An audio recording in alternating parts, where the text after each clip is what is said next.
Tonight's lecture is the first of this academic year's series, and it's my pleasure to welcome you tonight as we look to navigate this strange new world in which we find ourselves. Our public lecture series is an important part of the university's engagement with its communities, and we aim to host lectures that will be meaningful, relevant, and above all, interesting to everyone attending. Tonight we are joined by Professor Veronika Koller, Professor Elena Semino, and William Dance, all from our Department of Linguistics and English Language here at Lancaster University. This lecture will be presented in two parts. In the first part, Professor Koller and Professor Semino will discuss how metaphors have been used to communicate about different aspects of the pandemic and why it matters that metaphors are used sensitively and effectively. In the second part, William, a postgraduate research student, will look at how people online talk about truth and facts differently in relation to COVID-19. He'll explore how disinformation has adapted to the pandemic and will discuss how policymakers, educators and others can develop strategies to stop the spread of falsehoods online. So without further ado, I'd like to wish you all a very enjoyable evening, and I'm delighted now to hand over to our first speakers, Professor Veronika Koller and Professor Elena Semino. Good evening, everybody. So, I'm delighted that all three of us have been given the opportunity to start the new public lecture series by Lancaster University. I also want to thank you for being here in such great numbers. It's a great honor to be here tonight speaking to you. So, as Paul was saying, the first half is a presentation by Elena and myself, where we talk about various metaphors for COVID-19 and why those are important. Good.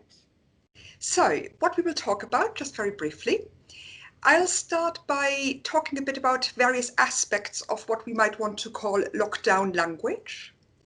I'll then elaborate on what metaphor does and why it matters. I'll introduce briefly an initiative that both Elena and I are involved in, which is the Reframe COVID initiative. Elena will then talk about what makes a so-called good metaphor and what we might mean by a good metaphor. And she'll then specifically focus on fire metaphors for COVID-19. So let's look at aspects of lockdown language first. Perhaps the most obvious aspect is that the pandemic has brought lots of new words with it. You would expect that if something changes drastically and suddenly, as it did in spring this year, then people need new words, new language to make sense of things. Some of these words are genuinely new. Some of them are words that already exist but are now put to new use. So, the Macmillan Dictionary, among others, obviously gives us COVID-19, a genuinely new word, and because it is so new, the name of the illness, they actually also give us an idea of how to pronounce it. And then they explain what it is and give us an example sentence. So that's fairly obvious. What Macmillan also gives us, though, is this little gem, COVIDiot.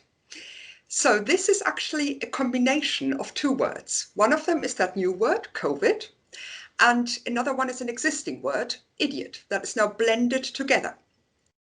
And they say this is informal and it's an insulting term for someone who ignores health advice about COVID-19. So this is a new behavior, a new type of person in the pandemic, and that necessitates coming up with a new word, in this case for combining an old and a new word. The Oxford English Dictionary has an interesting entry, which is frontline. And first of all, they give us the military meaning of frontline, so be it the front line of a battle or a conflict. But then they also give us a metaphorical meaning, so a person working at the forefront, as it were, of an organization's public activity. So that's also not only an existing word, but an existing metaphor even. But now, they say, it has slightly narrowed in meaning. It is particularly for public service or public sector employees, especially healthcare workers. And we now, the OED informs us, often find the phrase frontline worker. And they give us an example from earlier this year. Surgical masks are critical supplies that should be reserved for frontline healthcare workers. So existing word, existing metaphor even, but now put to a different use. which brings me to metaphor.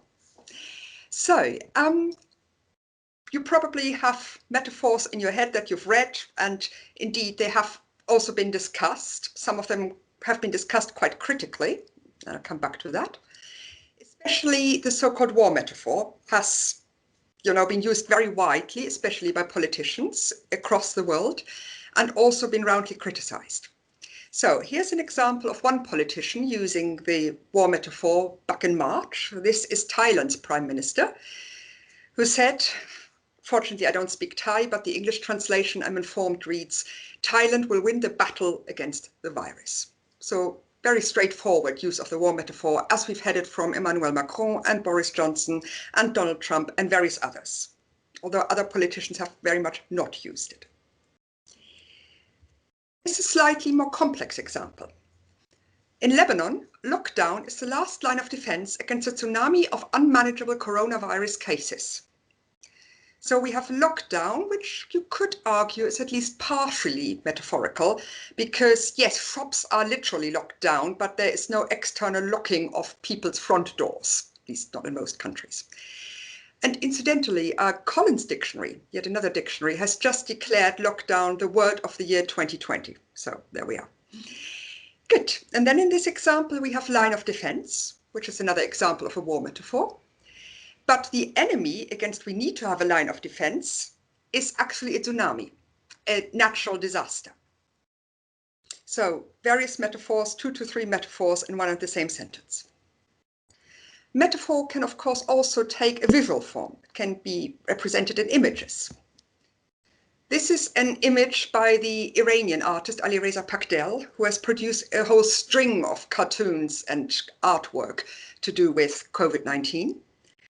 And what he does here very clearly through the visuals is that he draws a parallel between soldiers, firefighters, and healthcare workers. So he manages to actually put 2 metaphors in that image. Let's look at why metaphor. Why metaphor in particular? Why do we focus our talk on this? To use a metaphor means talking and, at least potentially, thinking about one thing in terms of another. We think about healthcare workers in terms of firefighters. We think about the infections as a tsunami. Metaphor is often used to communicate about experiences that are subjective and sensitive, including health and illness, but also experiences that are very complex. And the pandemic is, of course, extremely complex. It's not just about the illness and the virus and infections. It's also about countermeasures, the consequences of these countermeasures, vaccines, especially recently. So very complex indeed. Metaphor is helpful here to make sense of it. And beyond that, metaphors can also express evaluation. They can bring up emotions in listeners, and they can even shape experiences because they frame something in a particular way. Contrast these 2 examples. This is Boris Johnson, the UK Prime Minister, who said back in April, if this virus were a physical assailant, an unexpected and invisible mugger, then this is the moment when we have begun together to wrestle it to the floor. So quite a violent image here. The virus is personified as a physical attacker, and which necessitates counterforce to have a physical fight with the virus. Compare that to what the Danish Queen said. She said of the virus, in translation, it spreads like rings in the water and it goes fast. So there's certainly here an element that things could get out of hand with the fastness, but rings in the water are nowhere near as scary as an assailant, a mugger, who attacks you physically and who you have to do combat with. So this is a different way of talking and potentially thinking about a virus, and it can even, because of the framing, lead to experiencing it differently.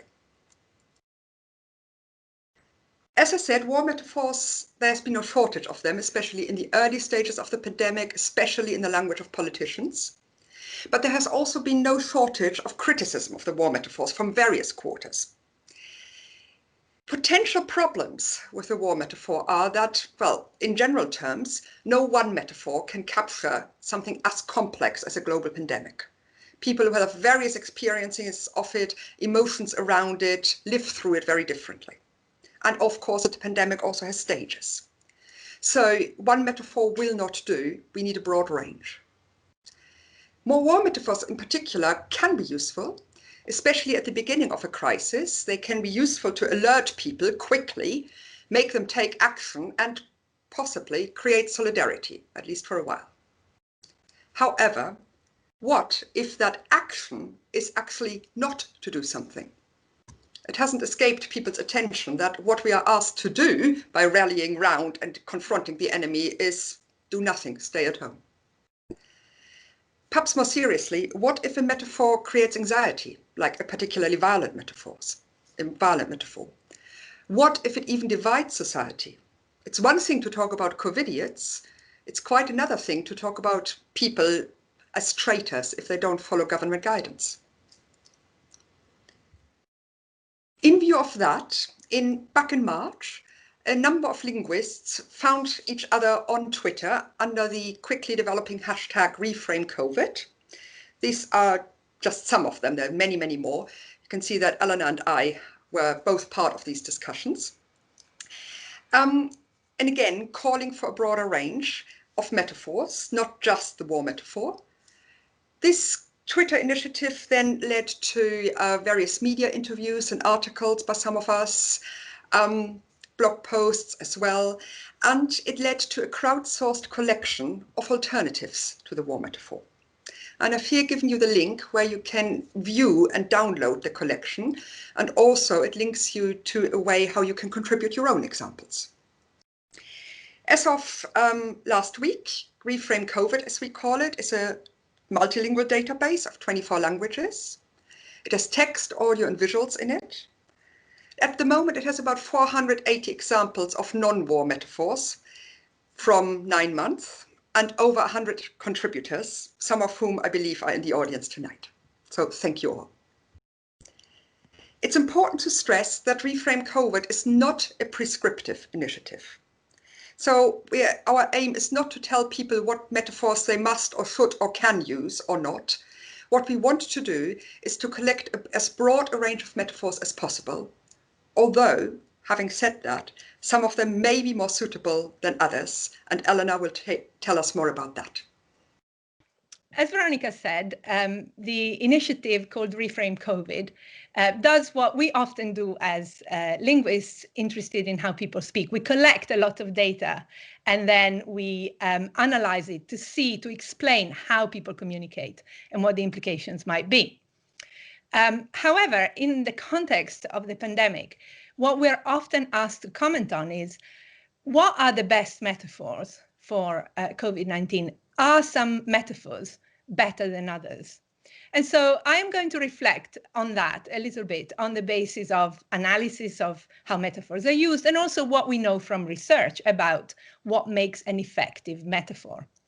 So to begin, let me start with 3 different ways in which this new round of lockdowns that most of the countries in the world are in, how those are being labeled metaphorically. Veronika's already talked about the metaphoricity in lockdown, but these new lockdowns are talked about in different ways. So in England, these new lockdowns have sometimes been talked about as circuit breakers, right? So a metaphorical label. In Wales, they've just come out of a firebreaker lockdown. In Germany, they have a Wellenbrecher lockdown, which translates literally as wave breaker. So water break is another term for it. So here we have 3 different metaphorical labels for this new round of lockdowns that we're in. How do they differ? Well, in the circuit breaker metaphor, COVID-19 is excess current, and what you have to do is stop the current for a bit to avoid damage to an electrical circuit. In the firebreaker metaphor, COVID-19 is a fire, and what you need is space to create some empty space between the trees so that the fire can't spread any further. And in the water break or wave breaker metaphor, COVID-19 is waves. which could do damage to buildings and people. So you need to create a barrier to stop the waves from hitting the things you want to protect. So different metaphors. Now, what do we know about what makes a good metaphor? And as Veronika said, good metaphors influence how we think, and different metaphors influence how we think in different ways.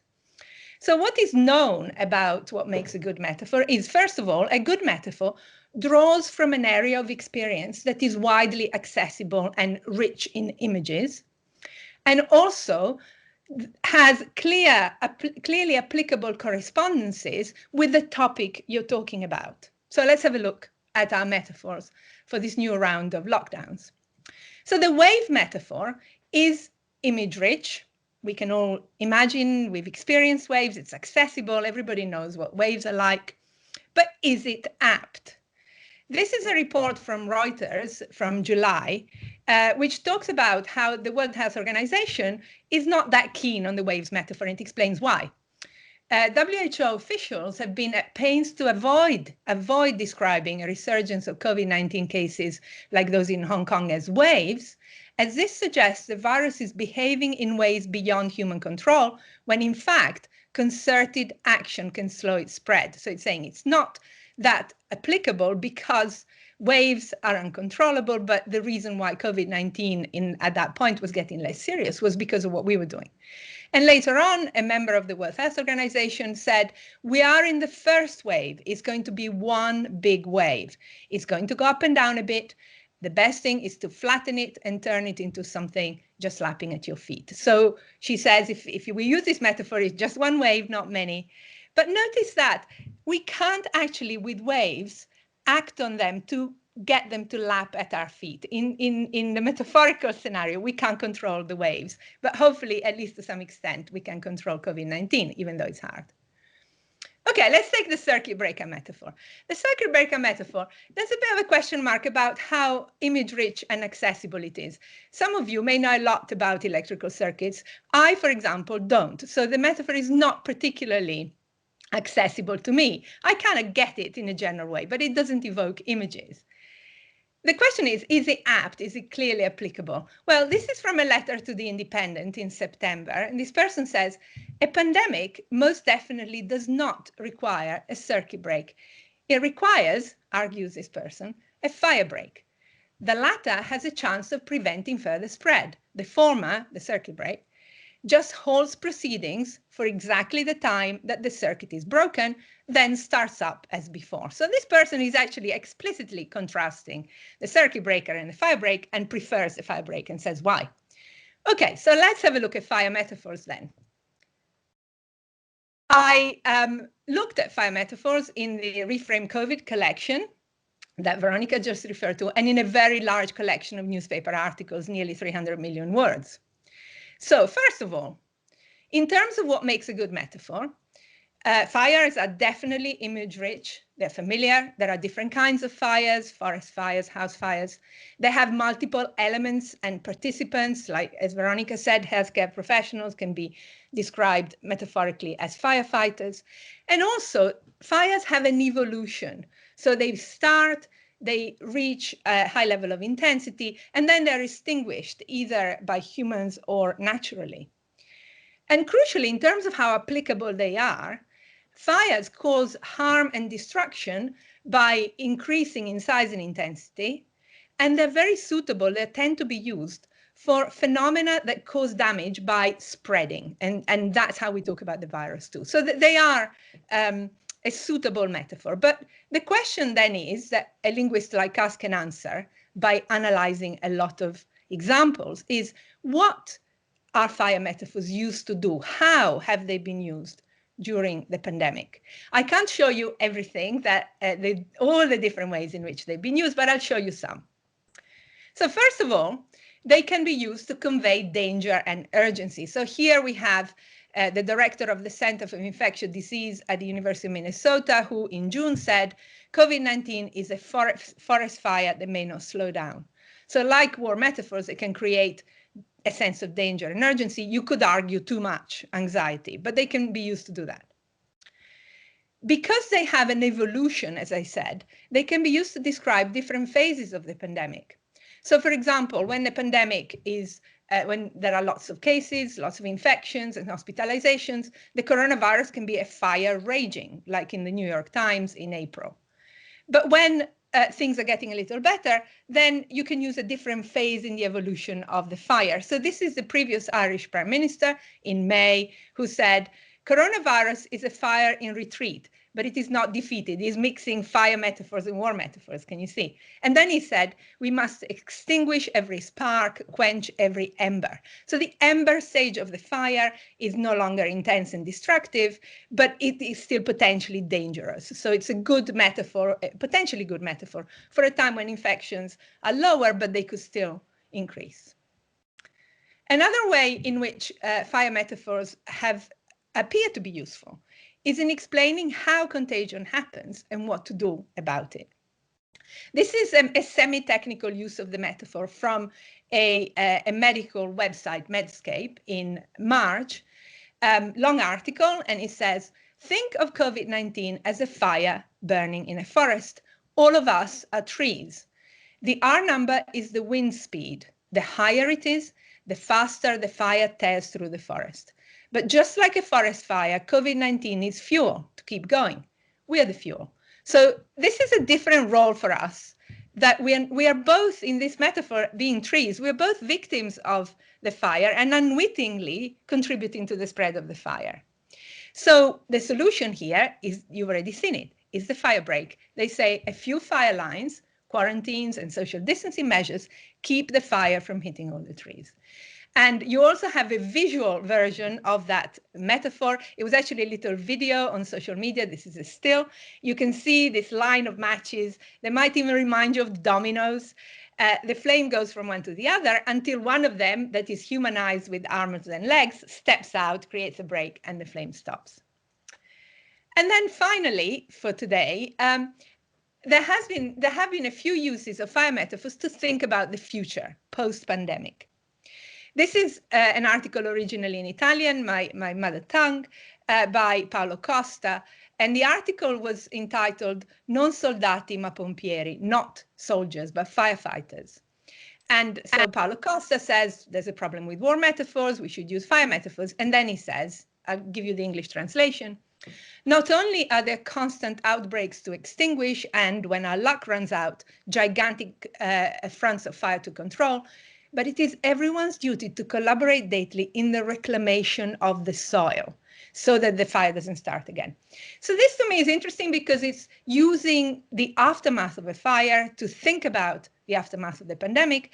And it suggests that in the same way as people need to collaborate to reclaim the soil to prevent future fires, in the same way, we might all have to live a bit differently in order to prevent future pandemics or make them less likely. So then to conclude, can fire metaphors do everything? Absolutely not. As Veronika has already said, no metaphor can do all the jobs that you need when you've got a phenomenon as complex and long-term as a global pandemic, or even something less complex and long-term. And fire metaphors have weaknesses. Some of you may find them too alarming. They're not very good for asymptomatic transmission. They might be insensitive in places that are experiencing literal fires on a regular basis. But I would argue, amongst all the different metaphors, they are useful. They have a contribution to make alongside other metaphors for public health messaging. And of course, public health messaging that is effective and sensitive is so important at this particular point. And that's it for now. Thank you very much for your attention for this half of the talk. And now we're going to hand over to William for the second half. Okay, thank you very much, Veronika and Elena, for a really stimulating and fascinating talk. For now, I'm delighted to welcome and pass over to William. Thank you very, Edwin, for joining. I'm going to be talking today about disinformation during the COVID-19 pandemic. So just a little bit of context. As Paul mentioned earlier, I'm a research student in the Department for Linguistics alongside Veronika and Elena. I've been researching disinformation for about 4 years now. I started about the same time as the 2016 US presidential election. And my research focuses on this one kind of fundamental question, which is why do people share disinformation? So what motivates people to go online and share false content, whether knowingly or unknowingly?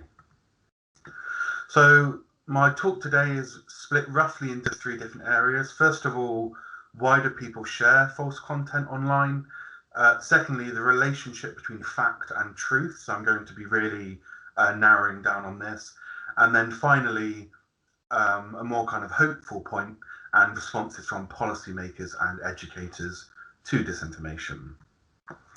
So first things first, I'm already throwing around quite a few terms, so I thought I'd just clarify these before I go on. These 3 terms here, disinformation, misinformation, and fake news.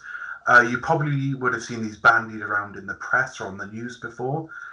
Just to break them down, disinformation is deliberately false content that both the writers and the sharers of the content know is not true. So if you share a piece of disinformation, you're intentionally trying to deceive or disinform people around you. This is contrasted to misinformation with an M, and this is when people spread false information thinking that what they're reading is true. So people who share misinformation, while it can be the exact same news article, they don't know it's false. They are essentially victims of deception, and so they spread it on. They are misinforming people as opposed to disinforming people. Another word you would have probably heard a lot of is fake news. Most journalists and researchers have a fairly tricky relationship with this phrase, and the reason is because of this image on the right here.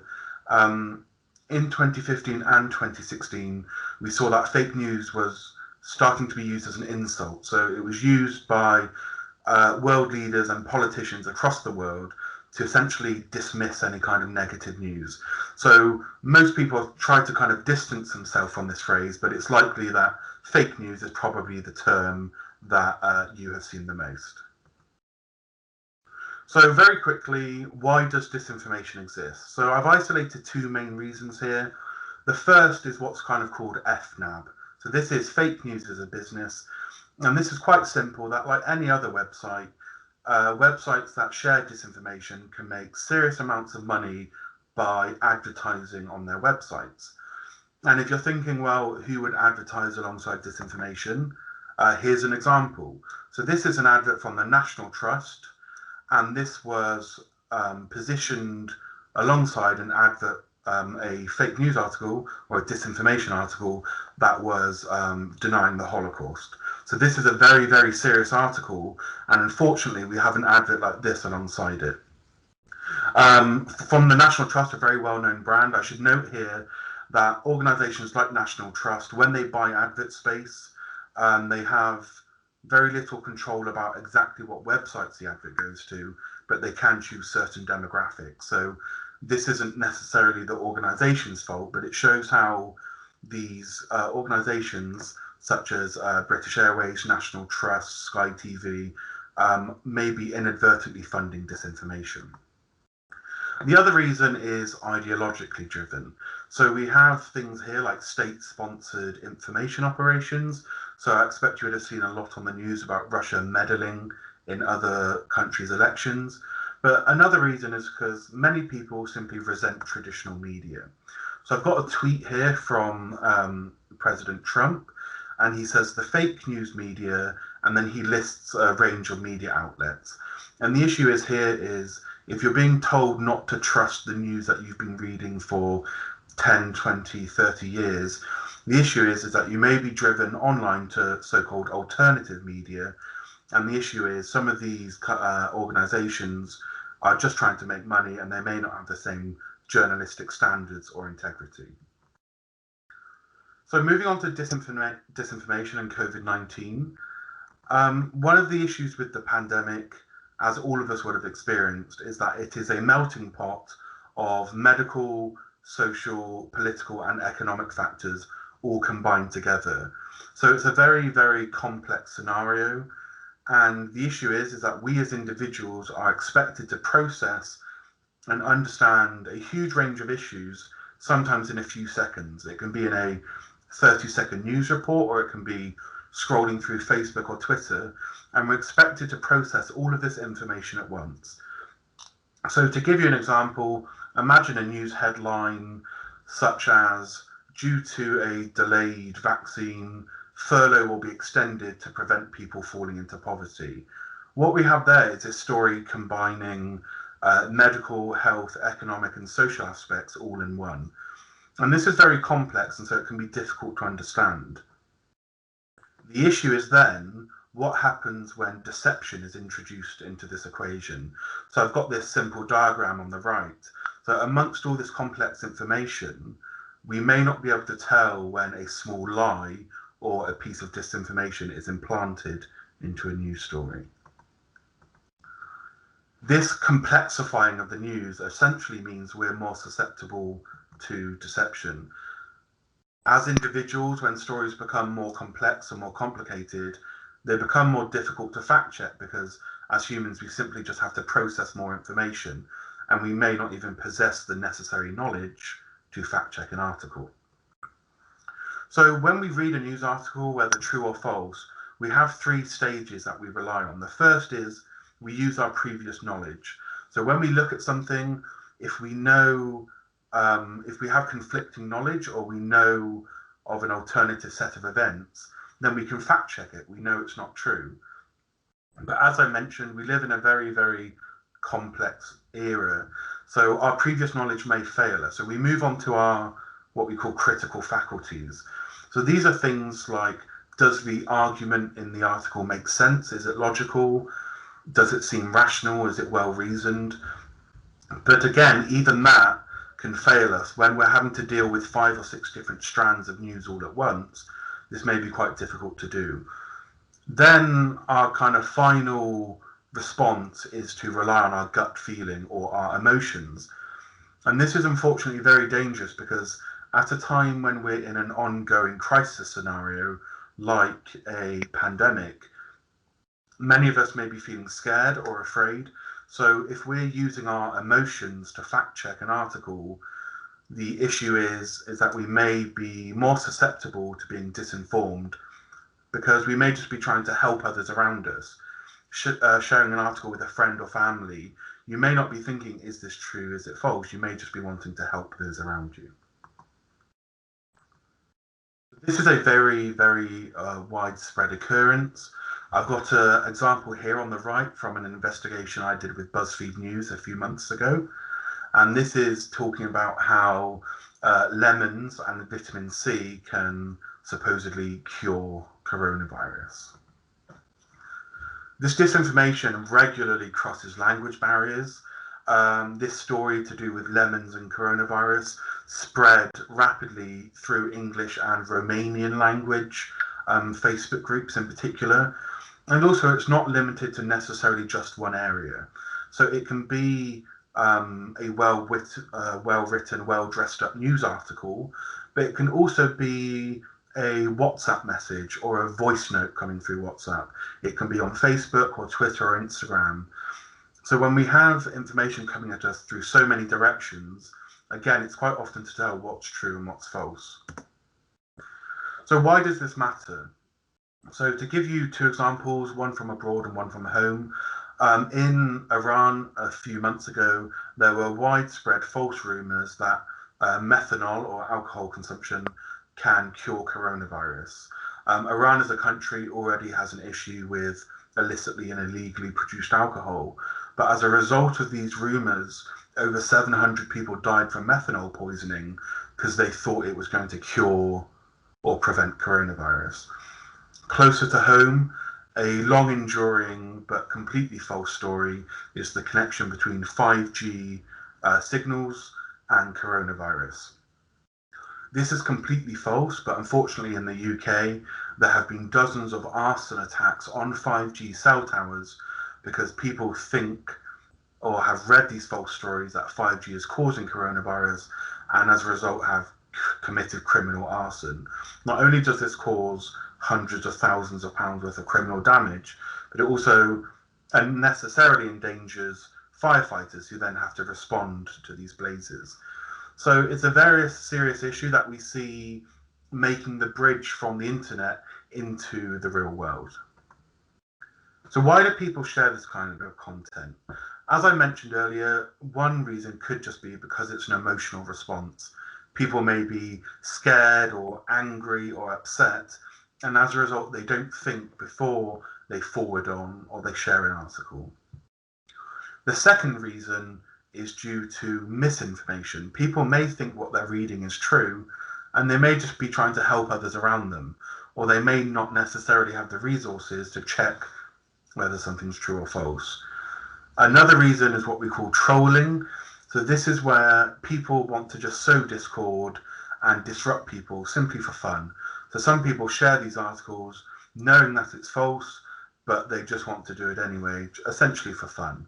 The final reason I'm going to focus on a bit more is this ideological reason. So this brings us on to this notion of post-truth. So many people believe we have entered a post-truth world in which facts are less influential than appeals to emotion and personal belief. Post-truth now has become a very well-known theory, and for example, Oxford Languages back in 2016 named it their word of the year. But actually what we see when we compare the sharing of disinformation to legitimate true news, we actually find that this isn't true. We aren't necessarily in a post-truth era. In fact, we find ourselves in an era where people are hyper concerned with the truth. So on the right here, I've got a few key words which are more likely to be used by people who share disinformation than legitimate news. And if you look at them, they're all concerning words to do with the truth or the lack of truth, as well as things being revealed or exposed. And what this shows here is, like I mentioned, people are concerned with the truth. They haven't disregarded it. We're not post-truth. In fact, we're hyper concerned with it. So on paper, fact and truth as words are similar concepts, but they are used very differently in the context of disinformation sharing. So fact is treated as something that is evidence-based and something that is definitely known to have happened or existed, whereas truth in the sharing of disinformation is seen to be acceptable facts. So often we talk about inconvenient truth, such as climate change, whereas what we see here is people want convenient truths. They want so-called facts with a minimal dissonance or disconnect to their personal beliefs. So facts that they can agree with. And this is an issue because if we have people selectively choosing what they want to be true, it means the facts become very muddled and blurred. So tying these strands together, we have an ongoing crisis situation where people may find it difficult to know what is true. This becomes worse as we find people are hyper concerned with this concept of truth, and they're worried that things are being hidden from them, and they want the truth to be exposed or uncovered or revealed. This interest in so-called truth is being capitalized on, which makes the issue much worse. So on Tuesday, I went on to Amazon, the well-known online store, and I typed in 5G and truth, and these were the top two results.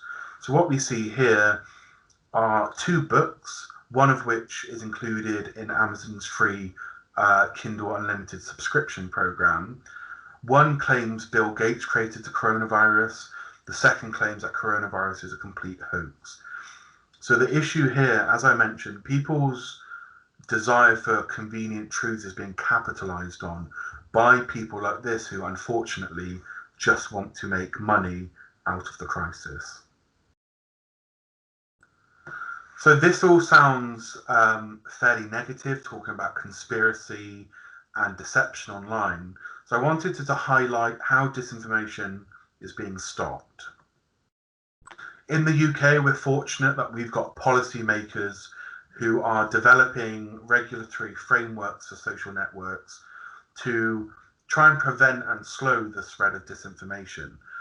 So, for example, the Department for Digital Culture, Media and Sport, the DCMS, launched in April 2019 their online harms white paper, which lists disinformation as an online practice which has the potential to harm people. There are also brilliant organisations in the UK, such as Full Fact and First Draft, who are creating public awareness of the issue, but are also creating resources for the public too, and carrying out actions such as research and just general public awareness to make sure that people are informed. Finally, I mentioned earlier about how some disinforming websites just want to make money. So to use a medical metaphor here, I think it's important to treat the cause of disinformation and not just the symptom. So this means if some people are creating disinformation for profit, then we should remove that money-making possibility. So an organization called the GDI, or Global Disinformation Index, are trying to do just that. So organizations like the National Trust can say, no, we don't want to appear on these certain websites who promote stories which may harm certain minority or protected groups. So there is a common myth of a silver bullet for disinformation. Unfortunately, this doesn't exist, and what we need to do is have a combined approach to tackle this problem. So this means a combination of education, both in younger people and older people, fact-checking, which can be promoted alongside false stories, so people can see immediately that what they're reading is contested. Government policy and regulation also has a step, but needs to make sure that we protect freedom of expression and freedom of speech. Also, research, like is being carried out here at the university, needs to help us make informed decisions. And finally, technology plays a role in all of this. Developments in artificial intelligence, as well as other technological developments, will help reduce the spread of disinformation. The important thing to note here is we may not fully be rid of disinformation, but we can help mitigate its effects and reduce its spread on our society, on our democratic processes, and as well as on our physical and mental health. So to conclude, what we see is that the COVID-19 pandemic has amplified and exacerbated the damage and reach of disinformation. People may be mis- or disinformed as they don't necessarily possess all the knowledge they need to fact check an article. Again, COVID-19 has made this more difficult because we live in very, very complex times where if you're not fully informed, you may be open to being misinformed. The increase of conspiratorial belief, such as with the 5G coronavirus stories, has made this issue a lot worse. But I do believe there is an end in sight. We need, as I mentioned, multifaceted measures to deal with a complex, multifaceted issue. And a combination of education, research, policy, and tech development will help reduce the spread of disinformation online. Thank you very much for listening. Finally, I would just like to say, if you're interested in learning more about disinformation, you can visit my blog at www.fakebelieve.blog. The link's there on the screen, where I've curated open access, free to read disinformation resources. I have disinformation research posts, and I also have a resource bank with image and audio explainers explaining common problems and issues in disinformation. Thank you very much for listening.